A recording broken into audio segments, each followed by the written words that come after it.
Welcome back, everybody, to the Race Plaza Media podcast, episode 24. Nice. My name is Milan. My name is Pia.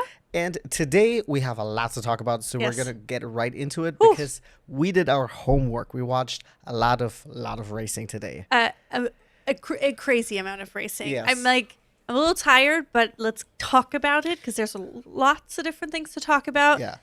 So highs and lows, some exciting things, some disappointments.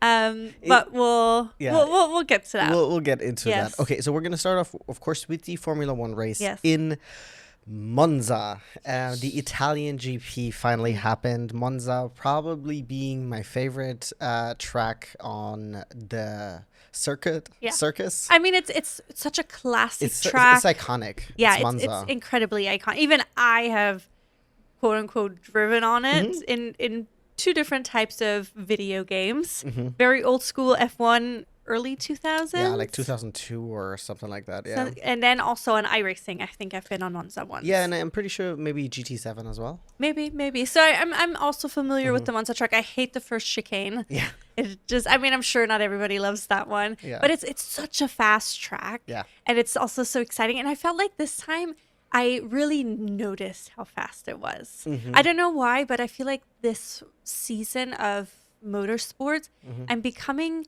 more and more aware of how fast certain tracks are or certain segments of a track are. Yeah. But anyway, so this weekend, big F1 weekend. Home race for the Tifosis. Exactly. So big expectations for for the Ferrari. Ferrari team, especially after the last race, both of the cars DNF'd. So they really needed a rebound. So, of course, last year, if you watched Formula One, you remember there was a big win for the Ferrari team. Because Leclerc did the unexpected one stop. Yes. Going into this race weekend, we did have everyone who's like, this is a one stop race. There's no longer the need to do a two stop Yes. race. And no one attempted to do that. No, exactly. I think, there was one person who did a two-step race, but it ended up being because the car had to be retired. Yes. So it was not on purpose. But so going into this weekend, lots of expectations. Surprisingly, I'm going to jump right into qualifying. Surprisingly, the McLarens didn't have the It factor. I guess the it factor or the big pace difference than they have in some of the other tracks, because this track lend itself to the Red Bull. So Max Verstappen also had a really good weekend. So for qualifying, he ended up taking pole, it was really close. I mean, it's been so incredibly close this season. We've been saying it. But for him, again, it's been really, really close. I think it was like 700s that he so won by, marginal. not even full 700s. So he ended up taking a pole. Norris came in second and Piastri in third, followed by both of the Ferraris. Unfortunately, First Charles and then Lewis. exactly. Unfortunately, Lewis Hamilton had a 5-place grid penalty due to last race weekend. So it was good that he qualified in 5th. So his race starting position was 10th, which is not horrible. At least it is, top 10. Yes. I think that he already qualified top 5 is good. Yes. It seems really that he is getting along much better with the car. Especially, I think the first third of the race, you could definitely tell Yes. that him and the car are getting along so much better, which is really nice to see. Yes. And also, I believe in a post-race interview that I had seen of him, he's like, really the focus is for next year. Really, it's just now him getting along. Like, of course, good results is what we want. Yeah. But let's be real, like, no one was expecting him to qualify for P1. No, You know? exactly. So that's why I think this is one of the best results we could have expected. Yeah. Just also because it's such a tight grid. I did want to also point out that Norris had a really difficult qualifying, especially I think it was in Q2. He had made a mistake in one of the chicanes. So he had to go back into the pits, refuel, and then he had really no time to really make big errors because otherwise he would have left in Q2. Of course, he ended up making it into Q3. He qualified in second place, but it was a little bit excitement there. I think the other a little bit disappointment for qualifying were both of the Racing Bulls ended up exiting during Q1. Lawson last place, and Hadjar, he barely missed it just because he made an error in his last push lap. He ended up coming in 16th. So a little bit of a bummer. But like we've been saying, the grid is so tight. So it just, every mistake really makes a big difference. And then it ended up, we had 2 people starting in the pit lanes. So we had then Isaac Hadjar as well as Pierre Gasly ended up starting from the pits. And then we actually had the retirement. Oh, yes, because Nico's retirement during the warm-up lap. Exactly. He had critical failure, I think hydraulic failure or exactly. something I mean, like he that. said at the end of the race they were still not quite sure. They still had to do some at looking his into interview, it. because he got out of the car and interviewed, I think, right away. Yeah, how they usually do. But yeah, it's really disappointing because he had qualified in 12th. Which is, with the way they've been driving and the way the car is I don't think it's unreasonable to think that he might make it into the points. Exactly. So that's why it was like extra disappointing. Also, Bortoletto had qualified in 7th. So he was already up there also. Yeah. So it would have been nice if maybe potentially the Kick-Saubers might even end in like double points, you know? And they've been having such a surprising season. Yes. So it's just extra heartbreak. I mean, it is so interesting how of what I call the racing pendulum swings, right? So you have like Nico making it onto the podium, right? A kick car on the podium, P3, right? And then the pendulum swings in the other way, and then he can't even start the race, you know? Yeah, or even like you were saying before we started recording this, like Isaac Hadjar was on the podium last week, 3rd place, rookie for the first time. This weekend, he ended up out in Q1. Yeah. So it's like, it's really up to the racing gods, as also DC had said. Yeah. I will say, though, for the rookies, starting from the pits has been very good for them. I mean, insane. Because last weekend, Oliver Behrman started from the pits. He ended up in the points, I think, in 6th place, if I'm not mistaken. So, I mean, there was opportunities there for Isaac. So... Should we get into the main race, or do you have something else to say?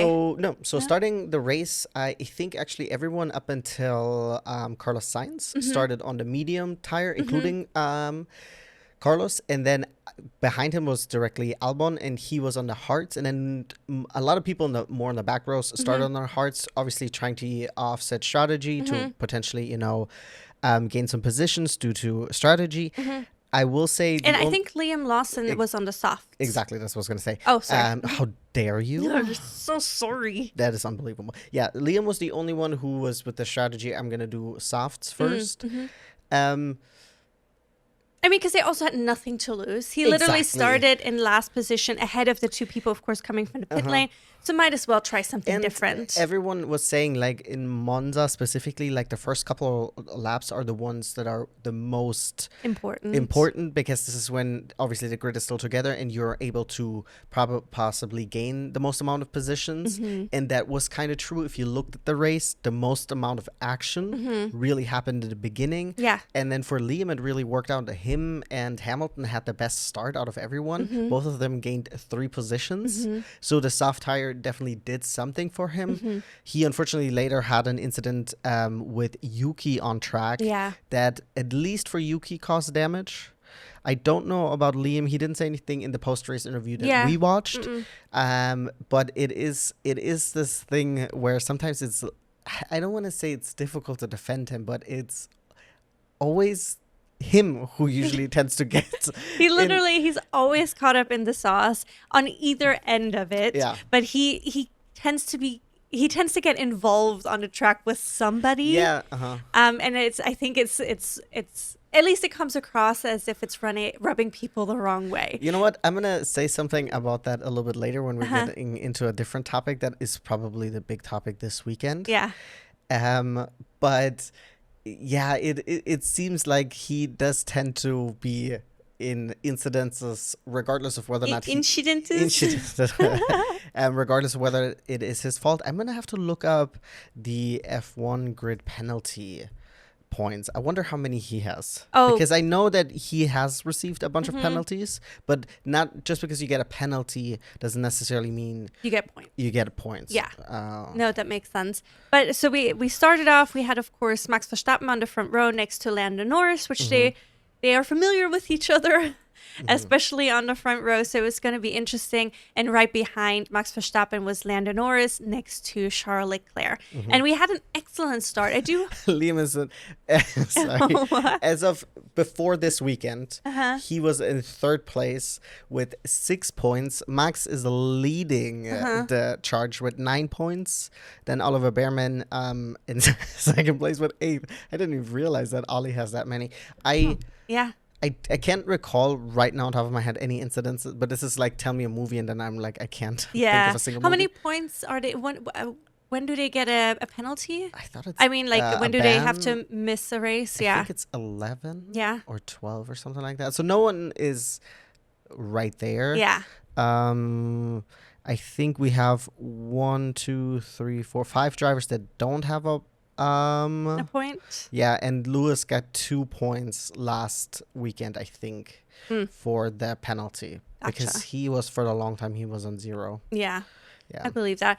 But anyways, getting back to the race. Okay, sorry. So we had, it was a great start. I mean, you had already said Lewis Hamilton and Liam Lawson had excellent starts. We had a really exciting start at the front. Also, there was lots of battling happening between Max and Lando, and then also Oscar and Charles. There was some battling, of course, for position. And then, of course, it's always the drama or the suspense, what's going to happen going into the first chicane. Because it is so incredibly tight. And people do have the tendency, especially when it's so crowded, to cut the chicane, which did also happen. Max ended up cutting it. Yeah. He did end up giving the position back to Norris. Which technically, I mean, I'm not saying don't do it, but he's just giving Lando the position because Lando hadn't overtaken him, but I guess Lando would have overtaken him. Yeah. I guess, so I mean, and it's just smart. Just give it back now instead of then you drive out a lead, then you have to give it back, and then it's more difficult. And then also Max, or you get a 10-second penalty. You have a 10-second longer pit stop. Either that, but then also Max was smart about it. You know, when he gave back the position, which was right before the straight or right on the straight, so he immediately was in slipstream, and then he was able to pass Norris almost immediately. I think he did it a little bit later on. I think they went back and forth. Yeah. But anyways, so it was a nice battle between the people in the front. Max ended up taking the lead ahead of Norris. And then there was a battle happening, of course, between Oscar and Charles. Oscar ended up winning it in the long run. And so we had, for most of the race, we had those 4 drivers were in the front of the pack. Correct. Kimi Antonelli had a really bad start. I think he I don't know if it was a brake thing or a clutch thing. I don't know. He did something, unfortunately, I think incorrect. So that's why also it helped Lewis obviously overtaking. And then Lewis, honestly, he kind of just carved through that up until he was behind George. And then this is one thing that I thought was very interesting. And a lot of people online said that, I think Lewis did like 40 laps on the medium. I think the race was 53 laps. And then he switched to the hard tire, right? And people were like, well, why are you putting him on a hard tire? But apparently Lewis didn't have a new soft tire left. Oh, I see. Because I was like, why didn't they just leave him out for a couple more laps so then he could go on to the soft? But then also Lewis said then they ended up bringing him in too late. Because they could have maybe had a little bit more of a battle with George. Yes. But because he was out for so long, they ended up losing that, which now makes me a little bit frustrated. Because if you're saying that if you knew that you don't have the softs, why do you keep him out? And he is, of course, especially once George pitted quite early, I think. Yes. He went on to the hards. And so why don't you do something against it? Especially, I mean, you do have the 2 Ferraris competitive, then do offset it, you know? It's this thing, so they were, from what I was reading online, is that they only had like a scrubbed tire, so it is not brand new. Yeah. So then then in Lewis was before the pit, he was like, I think the closest he's gotten to George was maybe a little bit less than 2 seconds or maybe 2.5. I'm not quite sure. But so Lewis even said in his post-race interview, then like they should have tried the undercut. Yeah. So it really then begs the question. It's like, why didn't you? Yes. Because you know at that point, because if you're halfway through the race on the medium tire, you can switch to the hard. Yeah. It won't matter. And I think in free practice, Lewis also did a long stint on hard tires, so they knew how they were gonna feel. So at first I was like, oh, I'm defending Ferrari. Yeah. They did the right thing because they had to do the compound change. But then it's like, yeah, but if you knew, sometimes I know that there are other teams that also did bad strategy calls, right? But if you're already in focus for that, and then you keep doing questionable, at least from the outside, moves, and then it's, of course, Lewis has the post-race interview usually right after he gets out of the car, so he hasn't looked at it. So what he's saying at that point, he doesn't know, right? Yeah. Only Adamani, his race engineer at the time, probably knows the exact thing. But it does sometimes seems... It's just a very often everyone raises their eyebrows. No, I agree. It's almost like we're beating this dead horse further, right? However, today I'm going to just leave it be because I'm happy with the results. Also, Lewis is happy with it. Yes. And happy Lewis is something that we all love. Exactly. And also, I'm just so glad he's gotten so much love this weekend from the Tifosis. And I think that really, one needed that. And also that they still love him. And I saw this video where people were being interviewed, like Tifosis were being interviewed, and they were like, yeah, we love Lewis, and we're so happy he's here, and we know this year is a little bit tough, but we hope he sticks around because we really believe in him, and we love you. That's me. And like, remember, you're a 7-time world champion. I'm like, 8. But it's like, I love that they love. I mean, there are many of them that love him so much, and for him to hear it, and also the masses in Milan that were there, and for him to experience it, I think he just needed this a little bit further. It's good for the soul, for the heart, and then in combination of having a good race weekend, I think, to be honest, if he would have started P5, he might have been able to do P5. I think he would have been able to keep George behind him. I'm not saying he would have been able to take the fight to Charles, because I think he's still a 10th off of him, or a little bit more race pace wise, but he's getting closer to that, and this is what we want to see. Then I think, honestly, George had a really basic race. He kind of just did his thing, and that netted him 5th. He even said in his post-race interview, I don't think more was in the cards. And 5th is really all he could do. I think the Mercedes, the upgrades aren't working as I think they thought, because Ferrari is now getting better. Where Ferrari and Mercedes were a little bit more comparable, which is good for Ferrari, because in the Constructors' Championship this weekend was very important for them, because last weekend they lost so many points. I mean, they got 0 points last weekend. They got 0 points. It was a good thing that only George got points last weekend, so this was good for them, that they got double points essentially, and more points because both of them outraced at least Kimi. But I think there's like a couple more incidences that we want to talk about before we wrap this up. I think the first thing I wanted to bring up is the Carlos Sainz and Oliver Bearman incident that was going into the second chicane, right? I think it was this. Yeah, it's the second chicane. Yeah. Okay. I don't remember. I knew it was a chicane, but I think it's like T4 or something like that. Essentially, it's the reverse thing that happened last weekend with Carlos Sainz and Liam Lawson, where Liam last weekend, and I originally said on the podcast that I thought it was the deserved penalty. Rewatching the incident, I'm like, I think it was incredibly harsh on Carlos, considering that also Liam his car had twitched, and he had to do a correction, and then he returned to a racing line as if Carlos wasn't there. And so essentially Carlos this weekend turned into Oliver Bearman because he was a little bit ahead. He was braking a little bit later, and they both got together. It was pretty late in the race, and we all thought it might end in a safety car. Yes, which would have worked out for the McLarens at that point because they hadn't hit it yet. But for Max, he was like, he even said I think in the driver's room, he was like, yeah, just get back racing when he saw that. Oh, I see. I think he saw it on the screen or something. But I mean, because he had such a lead already driven out, so that would have brought everybody back together, which is of course dangerous for him. And then you put the McLarens on soft tires behind you. Yeah. Yeah. difficult. No, for sure. I mean, they would have to put him on a soft at that point, depending on how the safety car comes out. It doesn't matter. Yeah.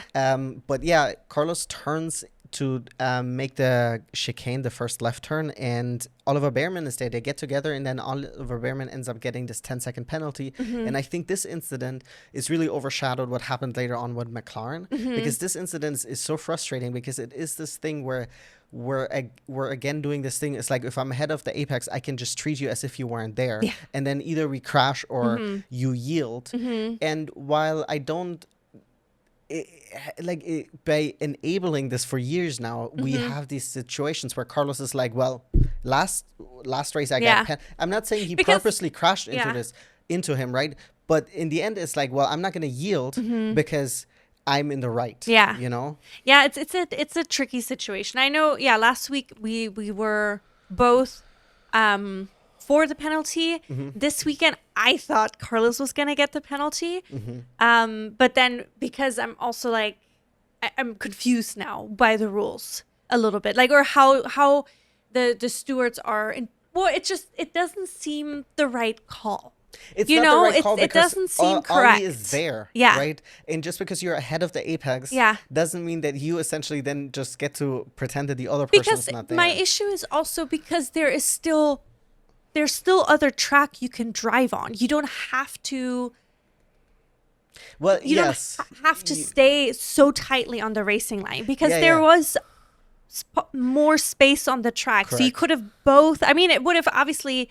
Both of you would have hurt in terms of neither of you was on the ideal racing line, you know? But we know that you can take it 2 people wide. Yes. Because they've done this in F2, and didn't they do it last year? The McLarens did it. That's how Piastri overtook Lando. So it's doable. But so that's why I'm a little...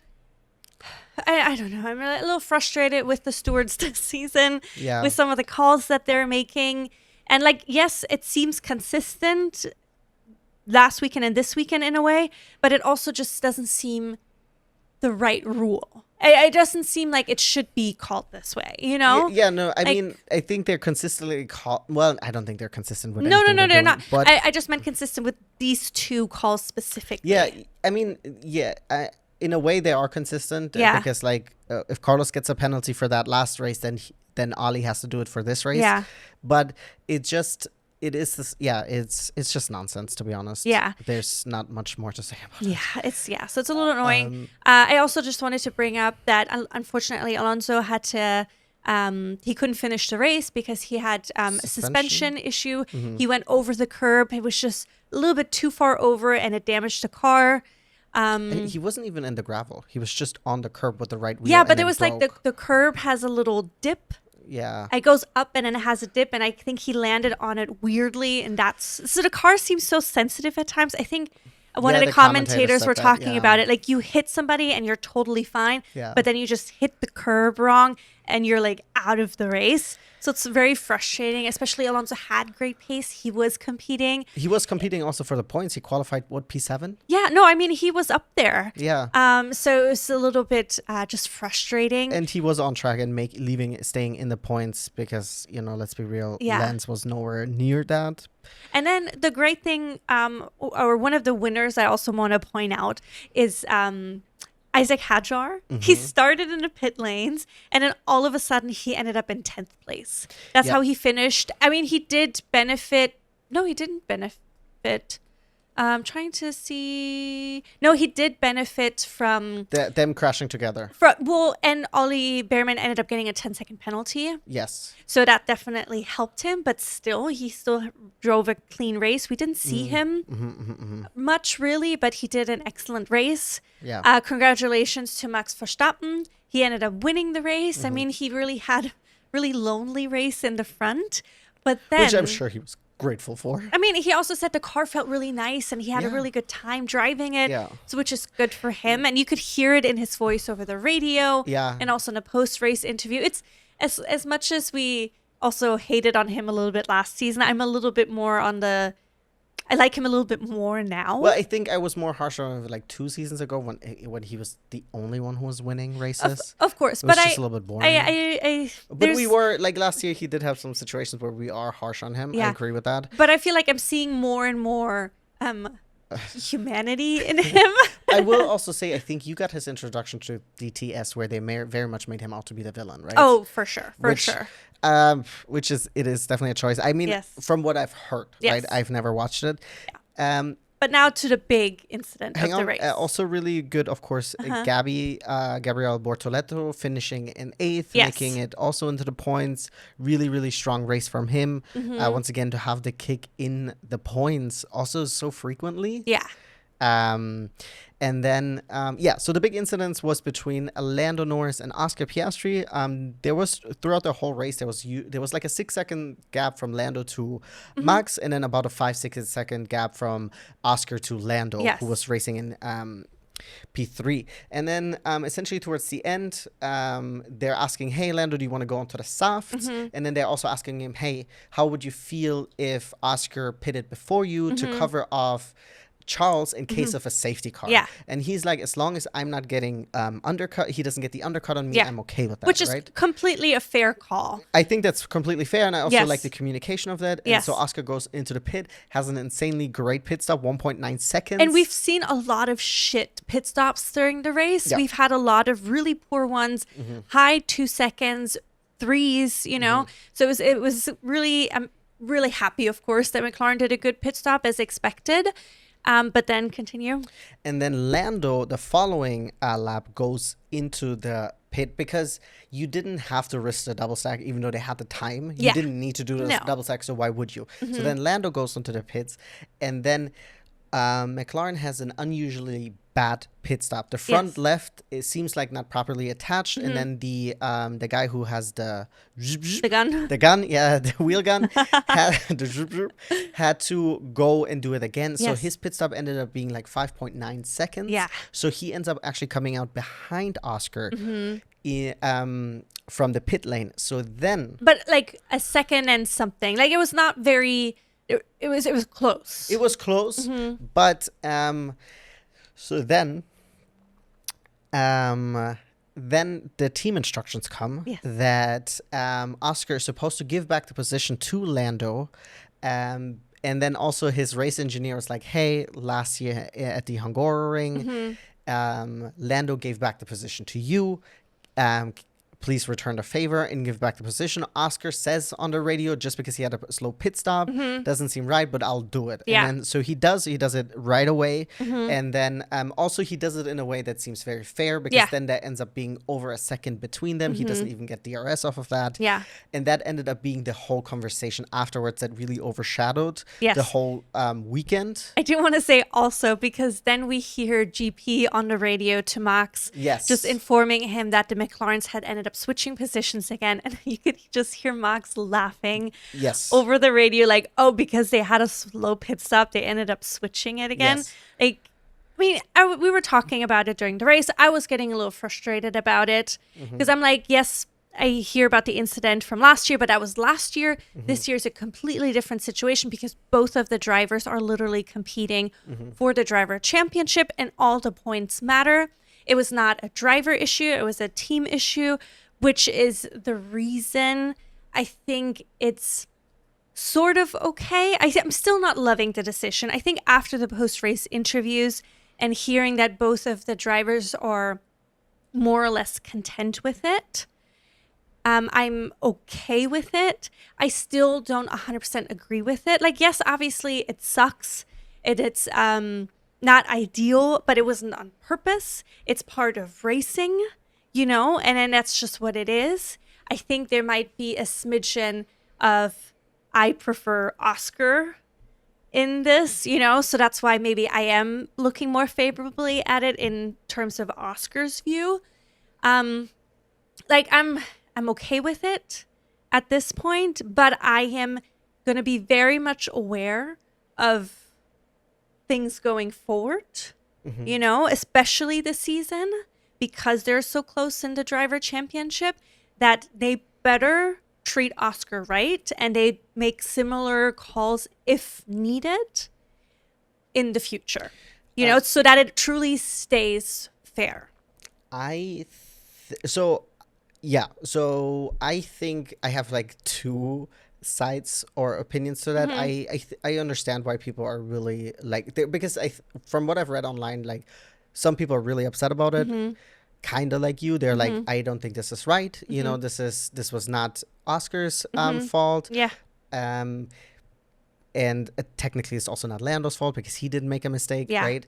I also kind of understand from the team's point of view where it's like to probably keep the tension as low as possible. Also, like, Lando already got the short end of a stick last weekend when there was an engine failure and he lost all of those points. And I get this is not Oscar's fault, but from the team's perspective. No, I get it. But it was... Yeah. I understand this, but in my opinion, this goes a little bit back to this. I don't think we've ever talked about this on a podcast. I can't remember if we did.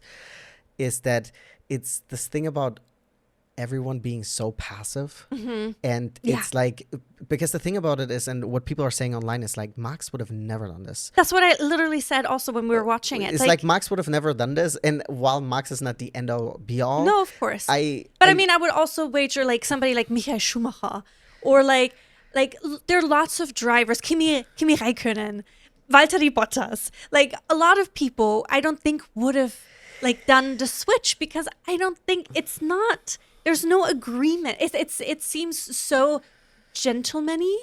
Yeah, you know, in a way, this is what I've critiqued about it. It's like I'm missing that there's no rivalry going on. Like, we don't have that really right now in MotoGP either, because Homeboy is racing away with it, which is fine. Yeah, you know, have the season of your life. That's fair. Yeah, but it is this thing where it's like when everyone gets along, it almost feels like there's. Not that there's no competition, but the competitiveness, right? And the grit and the like, the really wanting it is sometimes a little bit missing. Yeah. I will also say, when Oscar said in his post-race interview, like, you know, that's just what it is and he's okay with it. I don't know if he's also just saying this in front of the camera, because like, why? Like, Oscar's not the type of person to go on camera and be like, I cannot believe this. This is not Oscar, no, right? of course. And he did also say they're going to have a conversation after this. So there's going to be discussions about it. But I agree. It's just, something just doesn't feel 100% right about it to me. And I think that is completely fair. And I also, I will say this, and I give this to Lando, that I think if a situation like this will come up and it would be for Oscar, Lando would also give it back. Yeah. I mean, I do believe that Norris has that much of a spine or backbone or whatever it is. Integrity. The integrity, thank you, to do the same thing. I think they both get along well enough, and the sense of team is there that it would go both ways. Yeah. But I don't think it should be the expectation. I think David Coulthard was saying it. This is just something, this is up to the racing gods. Shit like that happens. That is racing for you, right? That's what I'm saying. Yeah. That's what it is. And it seems a little bit, I think he was also, I forgot exactly what word he used, but it just seems so... it's almost, the handling of it seems so not curated, but it's just also like it's not racing. And I also like, I hate when people call things like this, but it does feels like it's a little soft. Yeah. Because in the end, like, that's just what it is, you know. Lando, like, his engine like stopping to work, right? And who says that won't happen? Knock on wood, it will not happen to Oscar. But like, who says? That's just racing, right? Like, last year when he got his first race win, right? He got it because he got lucky with the safety car, right? That's the only reason he won his first race in Miami, right? Yeah. And that's just, once again, how the racing pendulum swings, right? Fucking Nico Hulkenberg makes it onto the podium, and then a few races later, the car breaks down before he even gets to race. That's unfortunately the pendulum, right? And that's how it swings. I think the only situation that I can think of that is similar to that, and it's not exactly like this, was when I think it was 2020 or 2019, when Lewis was still was fighting for the championship against Vettel. Valtteri Bottas let him pass because Lewis was like, hey, I have the pace, let me catch them.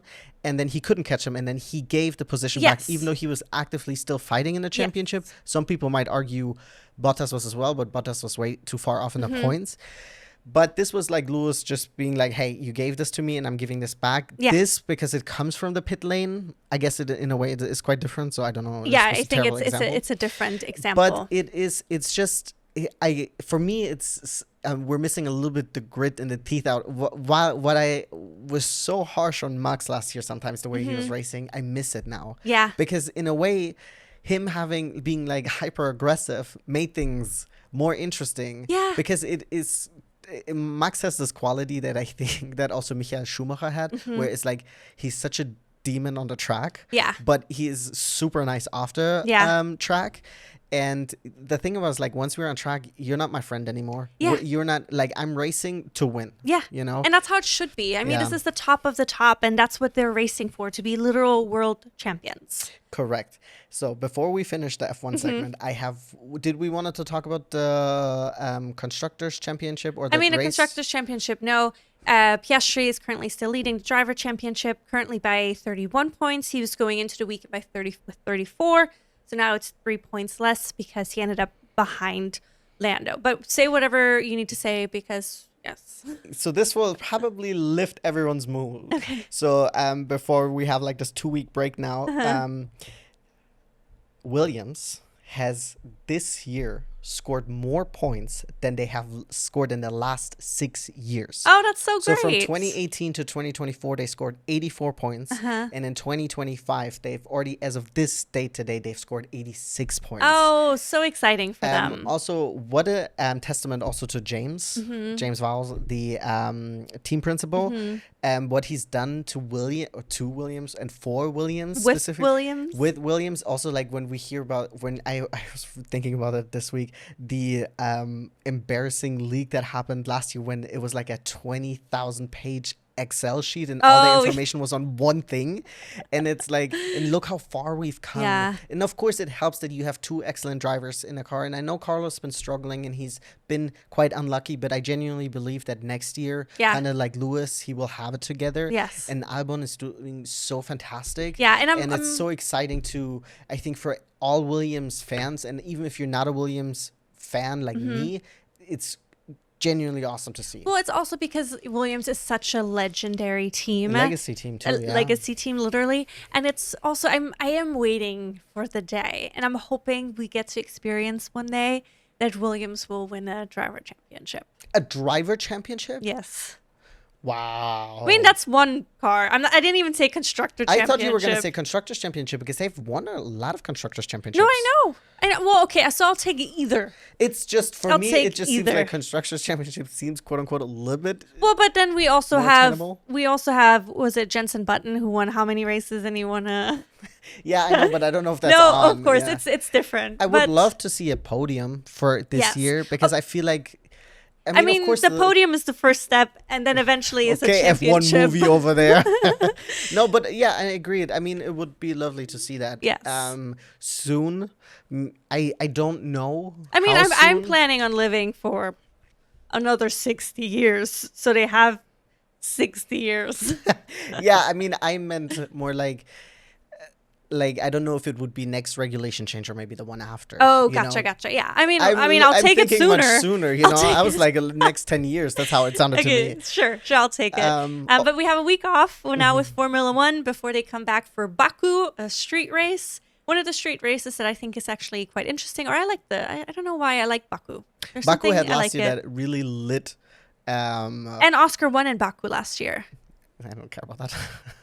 I mean, nothing against Oscar, but I'm like, if Ferrari is not winning or Lewis, then I'm like, what are you talking to me about? But no, they had this really lit shot where it was Charles. Was it behind Oscar? Where they're both the same, drifting behind each other?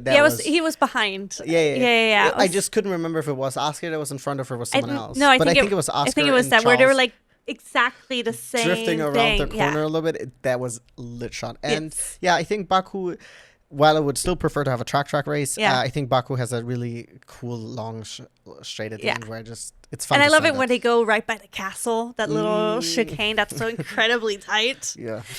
Anyways, moving on to MotoGP.